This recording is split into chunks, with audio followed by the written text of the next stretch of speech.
My name is Emily Dawson. I'm in my mid-30s now, and for most of my life I've been described with the same handful of words: dependable, quiet, low maintenance. I work in a role that doesn't draw attention. One of those positions where, if everything runs smoothly, people forget you were ever there. I've learned that when you move through the world calmly, without demanding space, people often mistake that for softness, or worse, for absence. I'm not telling this story because I think it's extraordinary. I'm telling it because it's ordinary in a way that rarely gets named. This is a story about family, about being assumed rather than seen, and about what happens when silence stops being confusion and becomes a decision. For a long time, I believed that loyalty meant endurance. That if I stayed steady, if I didn't complain, if I adapted faster than everyone else, things would eventually balance out. I wasn't angry. I wasn't plotting. I was just present, available, easy to overlook. The event that frames this story is simple to describe and complicated to live with. My parents left me behind during a family move and told me to figure it out. There was no dramatic argument, no slammed doors, no final speech, just logistics, assumptions, and a quiet moment where I realized I was no longer included in decisions that shape my own life. This isn't a revenge story. It's not about exposing anyone or proving someone wrong. I'm not interested in painting my parents, or anyone else, as villains. What I want to explore is the space between intention and impact. The kind of abandonment that happens politely, the kind that sounds reasonable when explained out loud. Because abandonment doesn't always come with goodbye. Sometimes it arrives as an email forwarded too late, a conversation you weren't invited into, a plan that's already moving while you're still standing still, trying to understand when you were supposed to catch up. Over the next hour, I'll walk you through how this unfolded. Not just what happened, but how it felt to slowly recognize the role I'd been assigned without my consent. I'll talk about the small moments that didn't seem important at the time, the internal shifts that never showed on my face, and the choices I made quietly, without confrontation. I promise honesty, not dramatization, reflection, not retaliation. This is about psychological reversal, yes, but not the kind that explodes, the kind that settles, the kind that changes who you are allowed to be in your own life. Before we go any further, I want to ask you something gently, without expectation. Have you ever looked back at a moment and realized you were left behind long before anyone admitted it, even to themselves? To understand what happened later, you have to understand who I was to my family before anything went wrong. I wasn't the difficult one. I wasn't the loud one. I wasn't the one whose emotions filled a room or whose needs rearranged schedules. If my family had drawn a map of itself, I would have been the connective tissue, useful, necessary, but never highlighted. The one who made transitions easier, the one who adapted. Growing up, I learned quickly what earned approval. Independence was praised. Needing less was admired. I became good at not asking questions that slowed things down. When plans changed, I adjusted. When expectations shifted, I recalibrated. There was a quiet pride in that. I told myself I was mature, capable, strong. And to be fair, that wasn't untrue. But strength, I would later learn, can be misunderstood when it's too consistent. In family conversations, I was often the afterthought, though no one would have described it that way. Decisions were discussed around me, not with me. It wasn't malicious, it was subtle, a habit. When I did speak, people listened politely, then continued as if the real conversation was happening elsewhere. I noticed this early, but I didn't name it. Naming things gives them weight, and I didn't want to be heavy. If someone needed help organizing paperwork, I was called. If something needed to be handled calmly without emotion, I was trusted. I became the person who absorbed complexity so others didn't have to. Reliable, efficient, quiet, invisible but in a socially acceptable way. At family gatherings, I was the one cleaning up plates while others lingered in conversation. Not because I was asked, but because no one noticed if I didn't. When relatives asked what I was up to, the question felt ceremonial. The answer rarely altered their assumptions about me. Emily's fine. Emily always figures it out. That sentence followed me for years. It sounded like confidence. It felt like dismissal. When I moved into adulthood, that role didn't dissolve. It solidified. My parents still saw me as the adaptable one, the low-risk variable.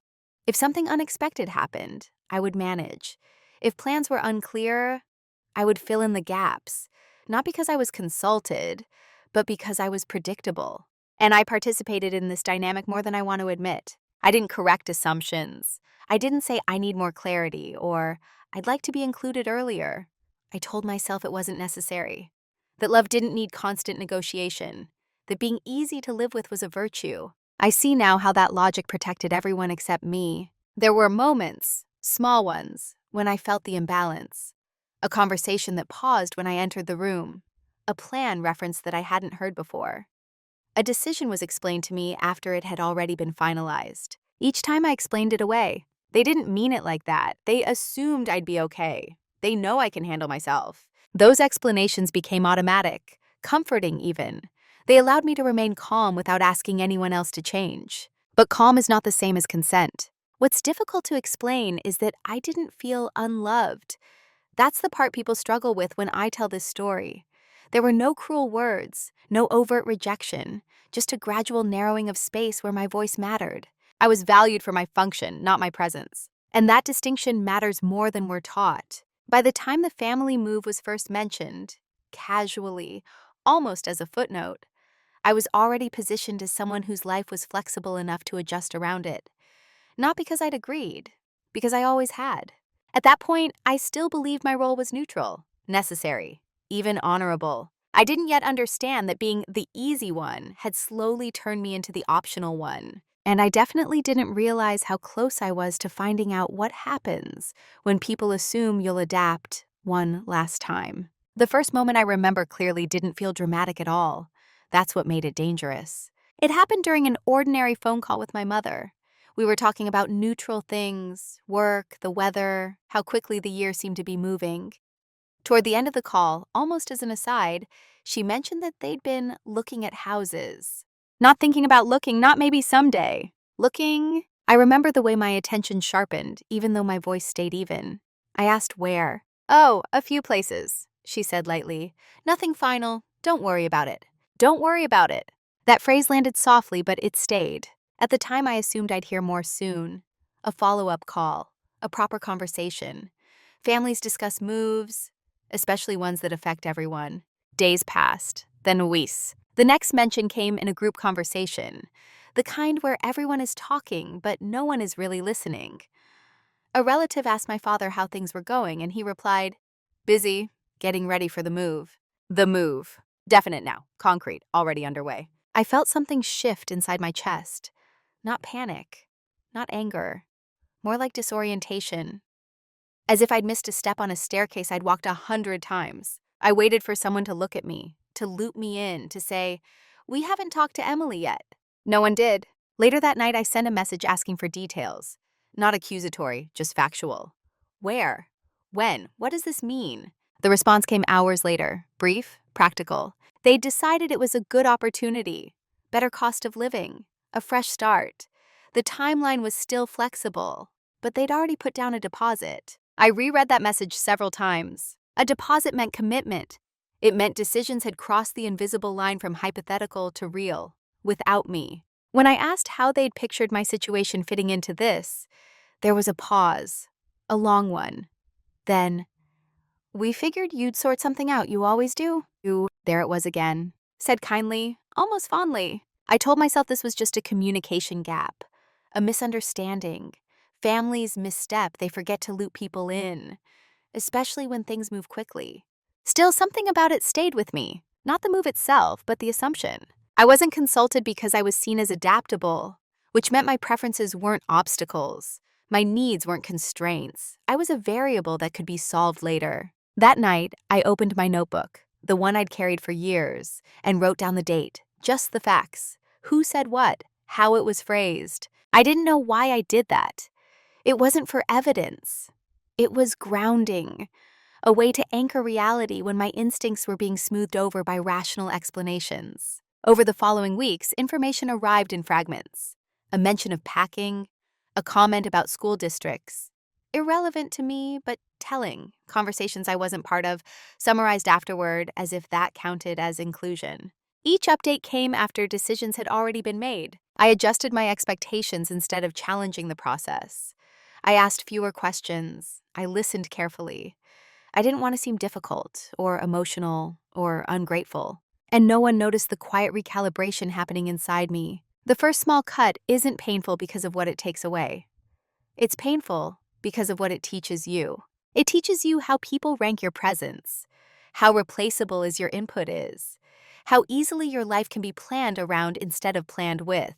At the time, I still believed this was temporary. That clarity would come, that someone would eventually say, "We should really talk about how this affects you."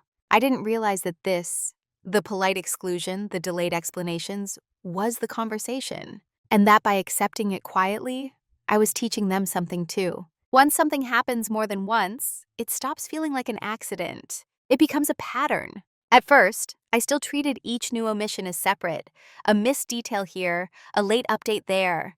I told myself not to overinterpret. Families are messy, transitions are chaotic. Everyone was stressed. It wasn't personal. But repetition has a way of eroding excuses. The updates about the move began to arrive the same way every time. After the fact. A lease was signed. A moving date has been set. Utilities transferred. Each piece of information was delivered calmly, efficiently, as if I were being briefed on a project I wasn't assigned to, but was somehow still responsible for understanding. I noticed how language shifted. Not, "What do you think?" but "We've decided." Not, "Can we talk about this?" but "This is what's happening." And always, at the end, the soft reassurance, "You'll be fine. You're capable.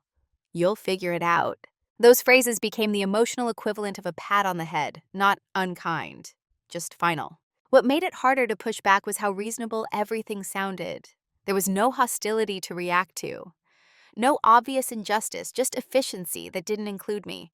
When I tried to ask more direct questions about timing, logistics, whether there was any expectation of me relocating to, the answers were vague, non-committal, framed as flexibility. "We didn't want to pressure you. We assumed you'd want to decide for yourself." On the surface, it sounded respectful, but respect without information is just abandonment with better manners. I began to feel something I hadn't felt before. A quiet self-doubt. Not about my competence, but about my right to clarity. Was I overreacting? Was this just adulthood, everyone managing their own lives separately? I compared myself to others in the family. Siblings were consulted. Their opinions were weighed. Their constraints are discussed openly. I told myself the difference was situational, that I lived independently, that I didn't need the same level of involvement. That explanation held until it didn't, because independence doesn't cancel belonging. What changed during this phase wasn't their behavior. It was mine. I started adjusting internally before conversations even happened, lowering expectations, preemptively deciding not to bring things up. Not because I didn't care, but because I didn't want to be the only one who did. There's a particular exhaustion that comes from being the only person insisting a door should be open when everyone else is already walking through walls. So I stayed quiet. Not silently resentful, just observant.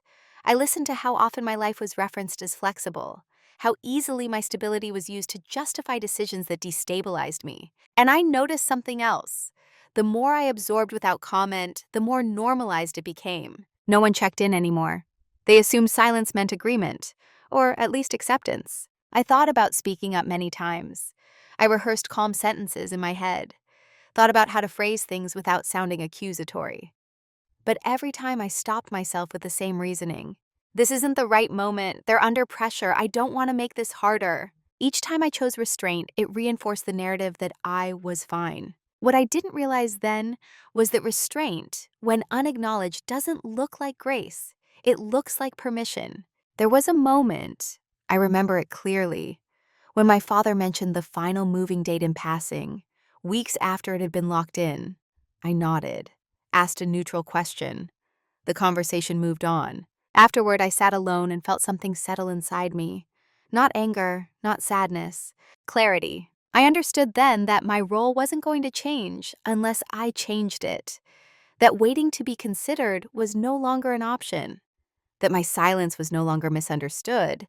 It was being relied upon. That realization didn't make me reactive, it made me still. Because once you see how disrespect is normalized, not through cruelty, but through repetition, you also see how power quietly shifts.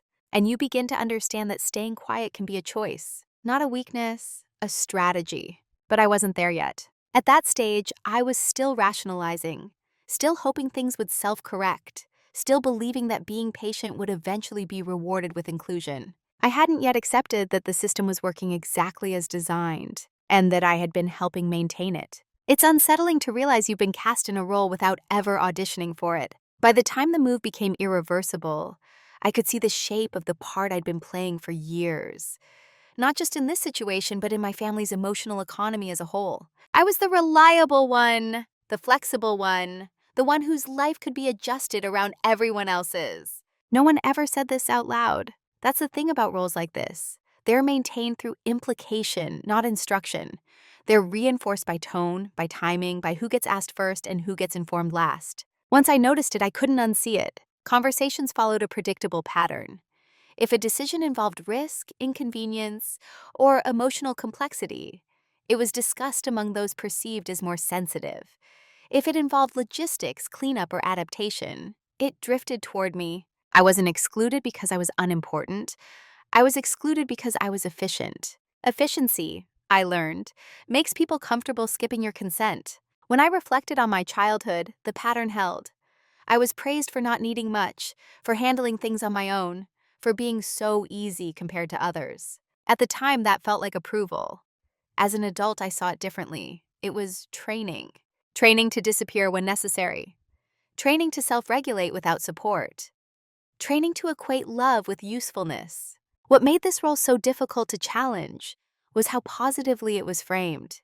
There was no villain to confront, no obvious injustice, just a steady current of assumptions flowing in one direction. You're fine. You'll manage. You don't need as much. Eventually, those statements stop sounding like compliments and start sounding like ceilings. During this phase, I began to notice how little curiosity there was about my internal world. My work, my plans, my limits. These details weren't explored, they were presumed. If I didn't volunteer information, it didn't get asked. Ad for. And I rarely volunteered because I'd learned that my details didn't shift outcomes anyway. So I conserved energy. I stopped trying to be seen and focused instead on seeing clearly. There was no dramatic awakening, no emotional outburst, just a gradual detachment from the story I'd been telling myself, that if I stayed steady long enough, I'd eventually be met with the same care I offered. What replaced that story wasn't bitterness, it was accurate. I realized that my family didn't see me as someone who needed consideration in moments of change. They saw me as someone who absorbed change. And absorption by its nature is invisible. Once I understood that, something loosened inside me. Not painfully, quietly. Like releasing a grip you didn't realize you'd been holding. I stopped waiting for inclusion. I stopped expecting explanations. And most importantly, I stopped measuring my worth by how smoothly I could accommodate other people's lives. This didn't make me cold, it made me precise. I began to treat interactions the way they were being offered to me. Transactional, not emotional. Clear, not hopeful. If I wasn't being asked for input, I stopped offering it. If plans were shared late, I noted the timing instead of reacting to it. And I wrote everything down. Not out of spite, but out of respect for reality. Because once you see the role you've been assigned, you have two options: perform it better, or step out of it entirely. At that point, I hadn't decided which path I would take. But I knew one thing for certain: I would never again confuse being useful with being valued. The shift didn't happen during an argument. It didn't come from a confrontation or a raised voice. It happened on a quiet afternoon, alone, with a calendar open in front of me. I was trying to make sense of overlapping timelines, my lease renewal, work commitments, and the moving date my parents had finally confirmed. I wasn't looking for meaning. I was looking for logistics. That's when I realized something simple and irreversible. There was no plan that included me. Not vaguely, not potentially, not even as a footnote. Their move had been designed as if my life existed on a parallel track, close enough to acknowledge, distant enough to ignore. Any connection between the two was assumed to be my responsibility to resolve. And suddenly, all the rationalizations fell apart. This wasn't a misunderstanding. This wasn't poor communication. This was a complete absence of consideration. I sat there longer than I needed to, staring at dates that didn't align, realizing no one had noticed or cared that they didn't have to. I felt something then that surprised me. Relief. Not because I was happy about being left out, but because the ambiguity was gone. The question of whether I was overreacting evaporated. The pattern was undeniable now, and patterns are easier to work with than hope. I didn't cry. I didn't call anyone. I didn't draft a message demanding clarity. I closed the calendar, and I decided quietly that I would stop organizing my life around people who weren't organizing theirs around me at all. That was the moment my silence changed character. Before it had been accommodating, now it was intentional. I thought back over the months, the delayed updates, the assumptions, the way my adaptability had been used as justification. I saw how my emotional restraint had been interpreted not as strength, but as availability. That afternoon, I took out my notebook again. I didn't write feelings, I wrote facts. What had been communicated, what hadn't, what was expected of me, implicitly, not explicitly. I listed what I had control over: my housing, my finances, my work, my time. And for the first time, I stopped asking myself how to stay aligned with their plans. I asked how to realign with my own. This wasn't a rebellion, it was recalibration. I didn't announce this shift to anyone. There was no reason to. The people who benefited from my flexibility weren't owed a transition period. What changed wasn't my behavior on the surface. I still answered calls, still spoke calmly, still listened. But internally, something had settled into place. I no longer volunteered explanations. I no longer fill silences. I no longer soften my needs to make them easier to ignore. When updates came, I acknowledged them without reaction. When assumptions were made, I let them stand, unconfirmed. I could tell this unsettled them, though no one named it. They were used to my cooperation, used to my reassurance. But I wasn't being uncooperative. I was being accurate. That day didn't make me stronger. It made it clearer. And clarity has a way of quietly rearranging power. I hadn't decided what I would do yet.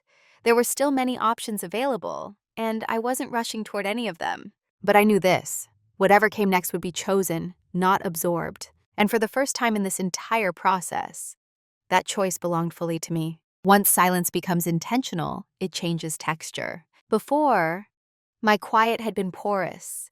It leaked explanations, reassurance, and emotional labor. I filled in the gaps automatically, smoothed edges, anticipated needs that were never clearly stated. Now my silence had boundaries. I still spoke when asked. I still responded politely. But I stopped translating myself into something more digestible. I let pauses exist. I let assumptions go uncorrected unless they directly affected me. This wasn't passive aggression. It was restrained with direction. At first, no one noticed. Or maybe they noticed, but misread it. They assumed I was busy, distracted, preoccupied with my own life. In a way, they were right. I was finally attending to it. As the move drew closer, the request began. Not dramatic, just practical. Could I help review documents? Could I store a few things temporarily? Could I be flexible with timing? Each request came with the same unspoken expectation: that I would accommodate without question. This time I didn't rush to respond. I considered each ask carefully, not emotionally, logistically.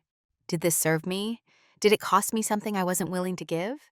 Was it reciprocal in any meaningful way? Sometimes I said yes. Sometimes I said no. Often I said, "I'll get back to you." That phrase alone changed the dynamic. People who are used to your immediacy experience deliberation as resistance. I could hear it in the pauses, the subtle recalibrations in tone.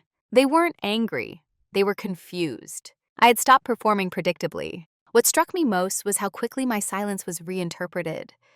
It wasn't seen as self-respect. It was seen as uncertain, weakness, withdrawal.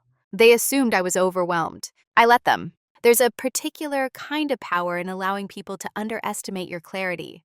It buys you time. It lowers their guard.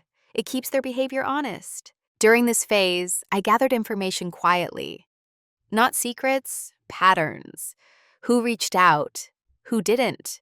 Who clarified expectations? Who continued to assume? I noticed that no one asked how I was planning to handle the move's impact on my life. Not once. The focus remained on logistics that benefited them. That absence of curiosity told me everything I needed to know. My silence wasn't creating distance, it was revealing it. Emotionally, I felt steadier than I had in months. There was no more internal argument about whether I was being fair. I was responding proportionally to what was offered, and what was offered was minimal. I didn't confront anyone because there was nothing to debate. The facts were clear. My role had been defined without me. Now I was redefining it quietly, without asking permission. When the final moving date arrived, they informed me, not asked, not discussed. I thanked them for letting me know. That response surprised them more than any protest would have, because silence, when chosen, doesn't invite negotiation. It signals finality. At this point, I wasn't planning a dramatic exit. I wasn't scheming, I was simply no longer compensating for other people's omissions. And the more I withdrew that compensation, the more exposed the structure became. They began to feel the absence of something they'd never consciously acknowledged relying on. But they still didn't know what I was doing. And that was exactly the point. While everything on the surface stayed calm, something else was happening quietly, methodically, out of view.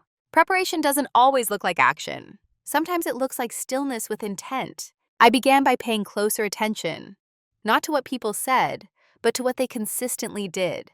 I tracked timelines, noted who initiated contact and when, observed how information flowed and where it stopped.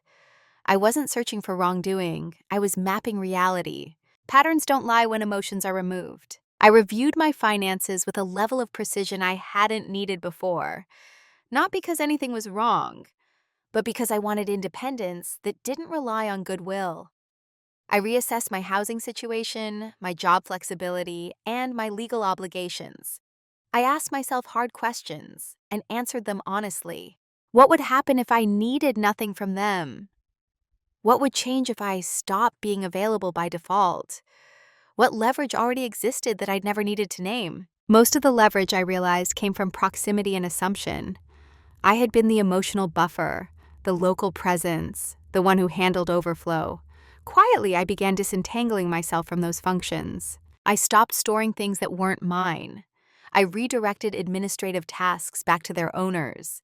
I created clean boundaries around my time, without announcements. Each change was small enough to seem incidental.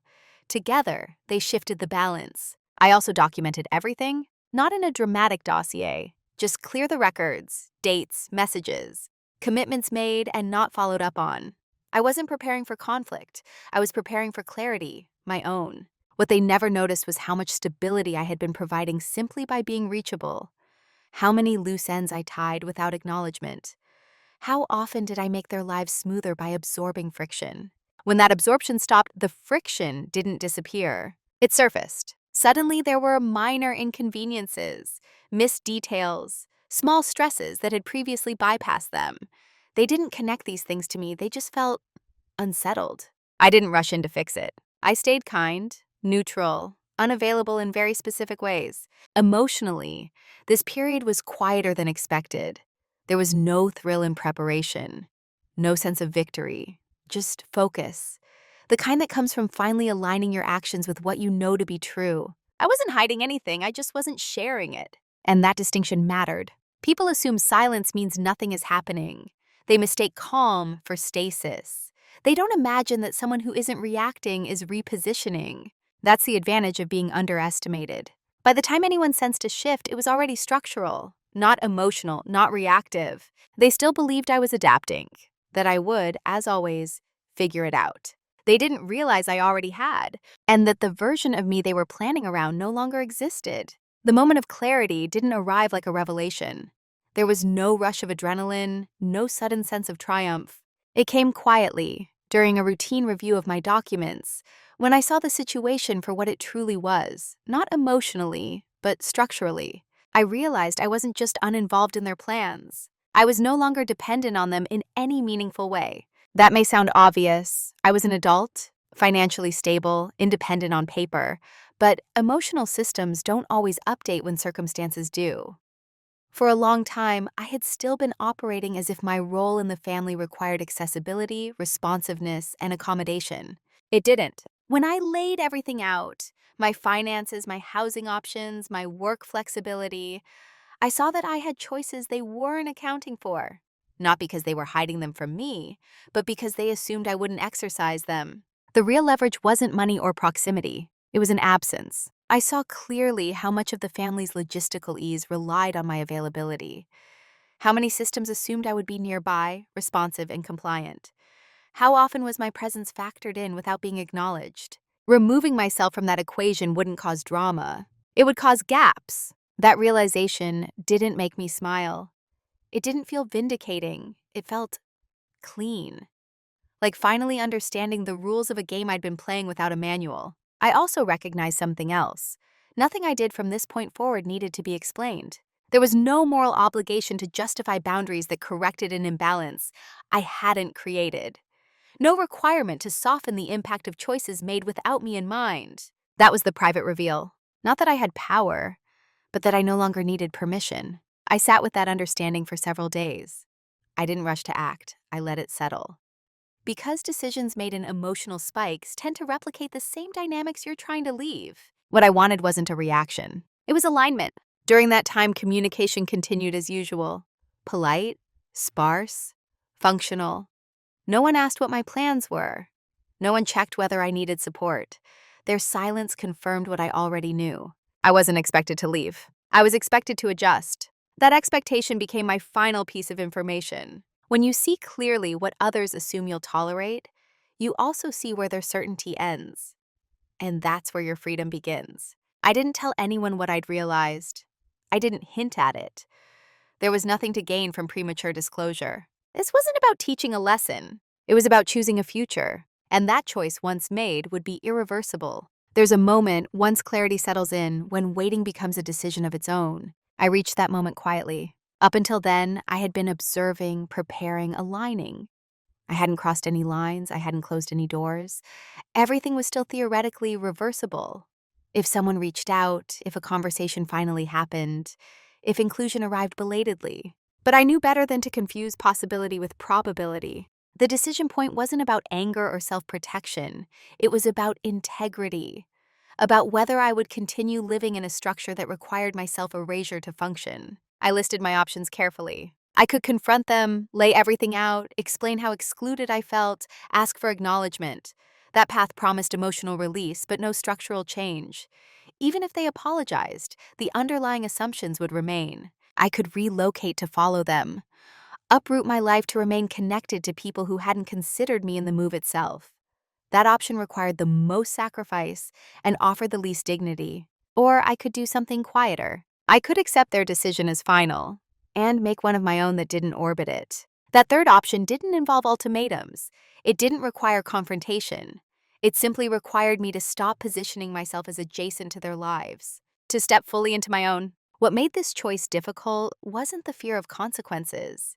It was grief. Grief for the version of family I had believed I was part of. Grief for the hope that consideration would arrive organically if I waited long enough. But grief, unlike resentment, doesn't demand action. It just asks for honesty. And the honest truth was this: staying emotionally available to people who planned without me was costing me more than leaving ever could. So I decided I would not move with them. I would not restructure my life to remain convenient. I would not explain myself preemptively. Instead, I would finalize my own plans: housing, work, location, without reference to theirs. I would create a life that didn't assume proximity, compliance, or emotional labor as prerequisites for belonging. This wasn't withdrawal, it was completion. Once the decision was made, everything else felt lighter, not easier, but simpler. There was no longer an internal debate running in the background. No ongoing calculation of how to stay aligned. I wasn't cutting anyone off. I was cutting the pattern off. And I knew that when the consequences began to surface, they wouldn't feel dramatic. They would feel confused, sudden, unfair to them. But to me, they would feel inevitable, because this decision hadn't been made impulsively. It had been made over months of silence, assumption, and absence. And once you choose yourself quietly, there's no need to announce it. The change speaks for itself. After the decision, I didn't feel urgency. I felt order. I approached the next steps the same way I approached everything else during that period, methodically, without commentary. No declarations, no emotional framing, just action aligned with reality. I finalized a new lease, one that suited my work, my routines, my long-term stability. I adjusted my budget to prioritize independence over flexibility. I updated my emergency contacts, my mailing address, and my records. Quiet tasks, invisible tasks. I informed my workplace of my long-term plans, removing any ambiguity about relocation. I renegotiated responsibilities in ways that anchored me where I was, not because I needed permission, but because clarity prevents future pressure. No one in my family knew any of this was happening, not because I was hiding it, but because no one asked. Their move accelerated, boxes were packed, timelines tightened. They spoke in the future tense that didn't include me, and I responded in the present tense that didn't correct them. There's a strange calm that comes from no longer trying to be understood. I wasn't withholding information out of spite. I was simply no longer offering access to decisions that weren't collaborative to begin with. As moving day approached, practical gaps appeared, small ones at first, things that would have previously fallen into my orbit. A document is misplaced, a timeline misunderstood, a minor coordination issue. They handled these things themselves, sometimes awkwardly, sometimes inefficiently. I watched from a distance, not with satisfaction but with confirmation. This was what happened when the silent infrastructure stepped away. Still, no one connected it to me. I was still perceived as passive, still assumed to be waiting, still imagined as adjacent. That misperception worked in my favor, because when people think you're standing still, they don't brace for impact. The final administrative steps came together smoothly. My life, for the first time, felt self-contained, not isolated, complete. I didn't announce my plans before their move. I didn't see the point. Announcements invite negotiation, and I wasn't available for it. Instead, I let time do what explanations couldn't. When the moving truck arrived and they left town, I received a brief message, a logistical update. No emotion, no question. I replied with a neutral acknowledgement. They believed everything was as it had always been. They were wrong, and the consequences of that assumption were already in motion. The consequences didn't arrive all at once. They rarely do. They arrived in confusion. A delayed response that used to be immediate, a problem that lingered longer than expected, a task that no one seemed to be handling anymore. At first, these were framed as minor inconveniences, adjustments, the normal friction of change. They assumed it was temporary, that once things settled, the familiar ease would return. It didn't. Without my proximity, without my quiet availability, the system they'd relied on began to strain. Not dramatically, subtly. The way you only notice something is missing when you reach for it automatically and come up empty. They started asking questions, but not the right ones. Do you know where this document might be? Can you remind me what the process was for that? Didn't you usually handle this part? I answered factually, briefly, without stepping back into the role. Sometimes the answer was no. Sometimes it was, I'm not involved in that anymore. Sometimes silence. Each response landed heavier than I expected. Not because it was harsh, but because it was final. They weren't angry yet. They were unsettled. The most telling part was how often they referenced the past. You used to. We always. Normally you. Those phrases revealed the assumption they hadn't known they were making, that my presence was permanent, my function guaranteed. I watched as they tried to recreate the ease they'd lost, without acknowledging why it was gone. They reorganized responsibilities, reached out to others, tried to redistribute the weight. But systems don't adapt easily when they're built on invisible labor. The emotional shift came next. Calls became more frequent, but less specific. There was a searching quality to them, as if they were feeling around in the dark for a switch they couldn't quite locate. How are you? Everything okay? Okay. Questions that arrived late, after months of silence. I answered honestly, but not expansively. I didn't fill the space with reassurance. I didn't translate my calm into permission. I was okay. And that, strangely, seemed to disturb them more than if I hadn't been. Because my stability contradicted the story that they'd been telling themselves, that I was waiting, adjusting, absorbing. The realization crept in slowly. I hadn't followed. I hadn't adjusted. I hadn't been left scrambling. I had moved on, quietly, completely. They began to feel a loss they couldn't name, not of a person exactly, but of a function they'd never acknowledged depending on. And still, no one asked the central question. No one said, when did this change? No one said, what did we miss? Instead, the discomfort lingered, unresolved, growing heavier with each interaction. Because consequences don't always announce themselves. Sometimes they simply show up as absence, steady, immovable, and impossible to ignore. By the time panic appeared, the window for repair had already closed. It didn't arrive as an apology. It arrived as an urgency. Messages started coming closer together, no longer spaced by convenience, but by need. The tone shifted, less certain, more tentative. There was a carefulness now, as if they were testing the ground before putting weight on it. We should talk soon. Just wanted to check in. Things feel different. They did feel different because they were. What struck me most was how the concern surfaced only after the consequences became uncomfortable. Not when I was excluded. Not when decisions were made without me. But when the absence of my role began to cost them something. That timing mattered. When we finally spoke openly, not emotionally, just directly, I could hear the disorientation underneath their words. They didn't understand when the shift had happened. To them, it felt sudden, unfair, like I'd changed without warning.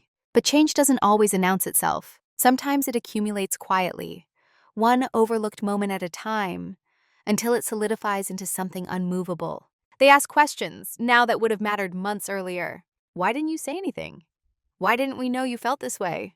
I answered calmly. I told them I had been consistent, that my responses had matched the level of inclusion I was offered, that I hadn't hidden my needs. I'd simply stopped compensating for their absence. There was a pause after that, a long one. I could sense the scramble to reframe the situation, to find a version of events where this could still be fixed with the right words, the right reassurance. They offered explanations of stress, oversight, good intentions. I didn't argue with any of it. Because explanations don't reverse patterns, and intentions don't rebuild trust once it's been eroded by assumption. The hardest part, for them, was realizing there was nothing dramatic to push against. No anger to soothe, no emotional outburst to contain. Just finality. I wasn't punishing them. I wasn't withdrawing affection to make a point. I was simply no longer available to a dynamic that required my silence to function. That realization landed slowly. They asked what they could do now. I told them the truth. Nothing. Not because I didn't care, but because care that arrives after consequence isn't repair. It's a reaction. And reactions don't change systems. This wasn't a door slammed shut. It was a door that had quietly closed while everyone was looking the other way. And by the time they noticed, it no longer had a handle on their side. When the confrontation finally happened, it was nothing like what people imagine when they hear that word. There was no raised voice, no accusation, no emotional release. It took place in a neutral setting, during a scheduled conversation, with everyone speaking carefully, as if volume itself might fracture something fragile. What stood out immediately was how measured I felt. Not detached, not numb, just steady. They began by explaining themselves again, this time more slowly, more deliberately, as if the right sequencing of words might unlock a different outcome.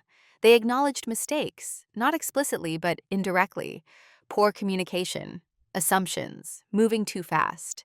I listened, truly listened, not because I was waiting to respond, but because I wanted to understand whether anything had fundamentally changed. It hadn't. Even in this moment, the focus was on resolution without disruption, on restoring comfort without restructuring responsibility. They wanted reassurance that we were okay, without confronting what okay had cost me. When it was my turn to speak, I kept it simple. I told them I didn't feel angry, that I wasn't holding on to resentment. I understood how the situation had unfolded. Then I said the part that mattered.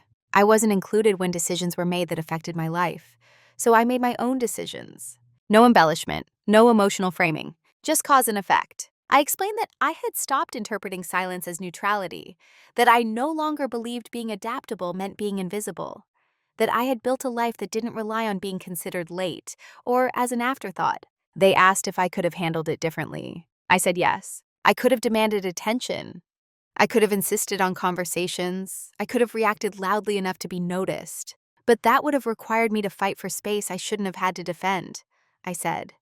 And I didn't want a role that only existed when I demanded it. That landed harder than anything else. There was a moment of stillness after that.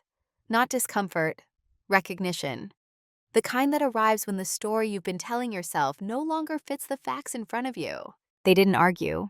They didn't apologize in the way people expect apologies to sound. They simply sat with it. And so did I. When the conversation ended, there was no dramatic resolution, no promise of change, no emotional closure, just an understanding that something fundamental had shifted and that it couldn't be negotiated back into its previous shape. We parted politely, calmly, without heat, and that, more than anything, confirmed I had made the right choice. The person I am now wasn't created by confrontation. She was shaped by what happened after. There was a quiet adjustment period once everything settled. Not painful, just unfamiliar. When you step out of a role you've played for years, there's an empty space where reflex used to be. No one is calling for help. You haven't offered. No assumptions to manage. No emotional labor waiting to be performed. At first, that space felt strange. Then it felt honest. I began to notice how much energy I had been spending anticipating other people's needs. How much of my calm had been maintenance, not nature. Without that constant outward focus, my life became simpler. Not smaller, but more intentional. I'm still reliable, still thoughtful, still capable. But I'm no longer available by default. I choose when to show up. I choose what I carry. I choose which silences are peaceful and which ones are signals. My relationship with my family didn't disappear. It changed shape. Boundaries replaced assumptions. Distance replaced enmeshment. The connection that remains is quieter, more realistic. There's no bitterness in that. I don't need to be understood by everyone to be grounded in myself. What surprised me most was how this shift affected other areas of my life. Work dynamics changed, friendships clarified, people who relied on my overfunctioning adjusted or drifted away. And I let them, not out of punishment, but out of alignment. I no longer measure my value by how indispensable I am.